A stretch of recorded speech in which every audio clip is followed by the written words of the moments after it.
Tito Boy, paano mo sinasabihan mga artista mo? Kunyari, na-handle mo kami. Opo, Tito Boy. Tapos naninira yung mga tao sa kanila. Binabash yan ang term na Oh, ngayon. yun. Grabe ang bashing.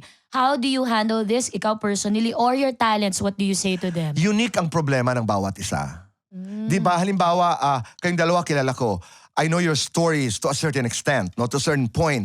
Pero pag-usapan yung detalye, hanggang saan ang kaya mo, ano na ang naapektuhan sa buhay mo. Halimbawa, pag sinabi mo Tuesday na, Tito Boy, nawalan ako ng 3 trabaho dahil dito. Ibang usapan yon. Yes. Ibang usapan yon. May economic ano na. Yeah, Yes. may economic dimension Repercussion, na, repercussions. Halimbawa, Tito Boy, I lost some collaborations because that's an entirely different story.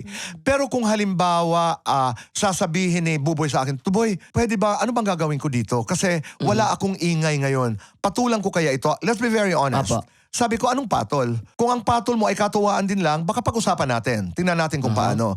Pero kung ang patol naman ay nakakapagod lang, baka sabihin ko sa'yo, huwag na, sayang oras. Magpahinga ka na muna. Maraming trabaho ang darating. So walang...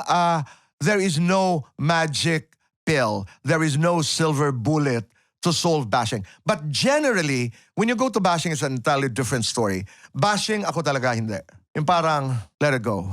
Okay. Oo. So, hindi ka lang po Doctor of Communications, Deadmatology din ang tawag Kailangan siya. yan. That takes a PhD Opo. degree to master dermatology. I'm so amazed by other Oo. people who can do Dami that. ko Kasi ako, natutunan, anong tawag doon? Yung madali akong maapektuhan. I have a And it line for you, shows. which Go, is a Tito. beautiful, beautiful saying. You are who you respond to. Pag tinawag kang, this is online, no? Pag tinawag Yes po. kang at Opo. lumingon ka, pero pag may tumawag sa yung gwapo at lumingon ka, gwapo ka. You are who you respond to. Now I know. The power, the power to identify who you are belongs only to you. Boy, abunda to Tuesday, 0 pa rin. Galingan mo naman, Buboy. Ano na tayo ni Dr. Hindi nga, Abunda. nakikinig lang din ako. Okay. Hindi, ako Pero gusto marami ko- rin ako natututunan, ha? Opo, kasi po Yes. pag ganun nga po, tama po yung Tito Boy, minsan hayaan na lang po talaga. Nakakapagod. Nakakapagod po talaga, Tito Boy. Kaya pag may tumatawag sa akin gwapo, sinasabi ko talaga thank you. Kahit alam ko nagsisinungaling sila Pero hindi, minsan. Buboy, alam mo, blooming ka. Ito from the bottom of my heart. Ay, Tito Boy, maraming Hindi, salamat totoo. po. Hindi. Salamat po, Tito Boy. Oo, Kasi hindi po ako halatang- nagpapa-apekto sa mga sinasabing mga negative. I choose to be happy, Tito Boy. That's true. Tama. Pero ganito yan. Let's talk about it. Dahil maraming bata ang nakikinig. Paano naman tayo hindi maapektuhan, mga tao lang tayo? Minsan, give it to yourself. Get affected. But don't be obsessed about what other Yes. people say. Kasi, pag pinilit mo rin naman na, ay, hindi naman ako nasasaktan. Hindi, masaktan ka. That's okay. Oh. Tingin ko rin po, Tito Boy, pati kalusugan, nakakasira Tama. din.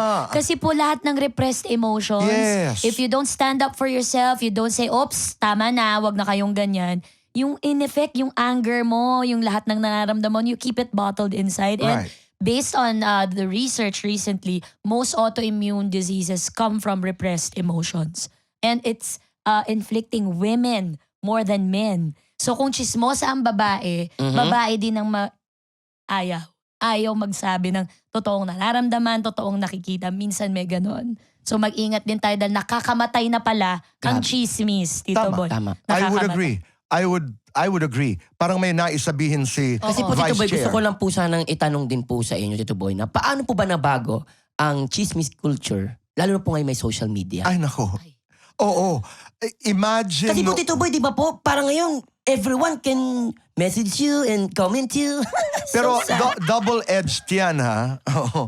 medyo dalawang aspeto yon. Yes po. Dahil sa sobrang naglipana ng platforms kung saan nakakakuha ang tao ng balita, merong mga taong madaling maniwala. May mga taong magsasabi, uy, nabasa ko yun. Maniwala kayo minsan. Ako nagbabasa tungkol sa mga kaibigan ko at minsan tungkol sa akin na parang, ay, totoo kaya ito ako na yon or ikaw na yon, di ba?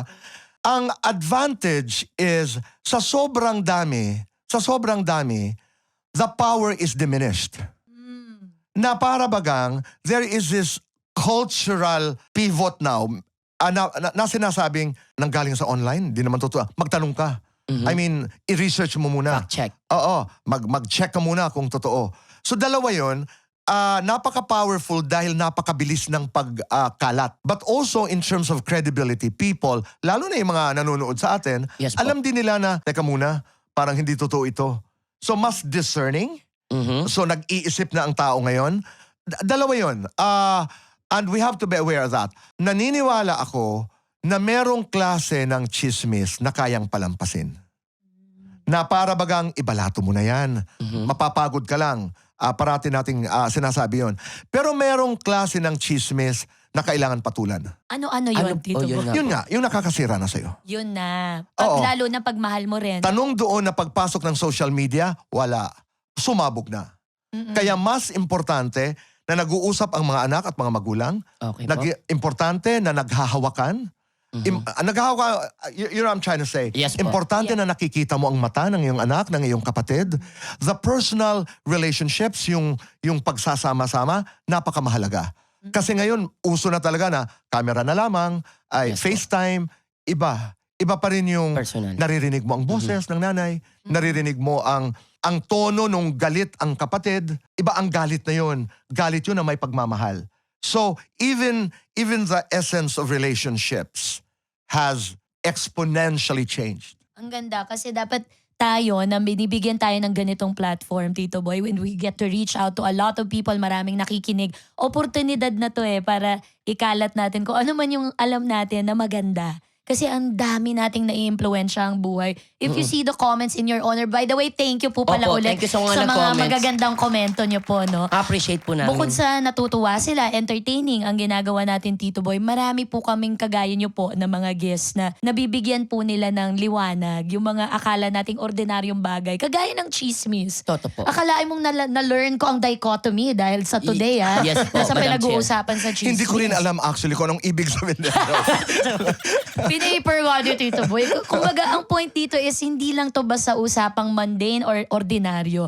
Meron tayong malalim na gustong ihatid sa mga tao na ang kultura ng chismis pwedeng maging maganda, source of bonding, entertainment, etc. Pero madalas ito ay pag di nagawa ng tama at walang values na in-apply, ito ay pangit. Pero ako, kung babalik tayo dun sa tanong, ikaw ba, do you subscribe to chismis or not? I'd rather not. Oh, coming from the boy Abunda. Oo, kasi importante yung katotohanan. Kasi dun nga lang sa debate ng truth, masalimuot na. Truth is subjective. Mhm. Oo, depende kung sino ka. Depende kung anong bias mo, kung saan ka nanggaling, anong iyong paniniwala, anong iyong faith. That's your truth. Ang facts ang hindi nababago. The truth is subjective.